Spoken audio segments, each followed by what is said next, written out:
মাওলানা মৌলভী সাহেবদের ঘরে যে মায়েরা বোনেরা তাদেরকে বলবো তোমরা এদের বাচ্চা পেটে নিও। ছোট ছোট দাঁড়িয়ে একটা মার্কা আছে, মার্কাটা কি জানেন? এইটার নাম হইল জামাত মার্কা। আমরা তো ভারতীয়, ভারত আমাদেরকে সাহায্য করছে, বুঝেছেন? আমাকে শিখেছেন মৃত্যুর পরে মান রব্বকা মান হাজার, মান রব্বকা মান দীনুকা মান হাজার লাজিফিয়ে।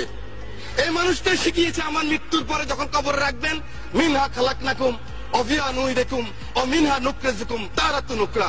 আল্লাহ মাটি থেকে তিনি এসেছেন, এই মাটিতে আবার তাকে রেখে গেলাম। সেই মানুষগুলিকে একটা জিনিস আমি দেখেছি, স্পিকার, আল্লাহ সহ্য করবে না। আপনি নাস্তিক হন, আমার কোনো আপত্তি নাই। আপনি ইসলাম ধর্ম না মানেন, আপনার আমার কোনো আপত্তি নাই। আপত্তি আমার এক জায়গায়, আমার নিজের আশরাফুদ্দিন নিজামের আপত্তি এক জায়গায়। আমার কোরআন নিয়ে কথা বললে, আমার রাসূল নিয়ে কথা বললে, I am the last person. আমাকে জেলে নিবেন না কোথায় নিবেন আমার কোনো যায় আসে না, আমি কিন্তু প্রতিবাদ করবোই করবো, মাননীয় স্পিকার।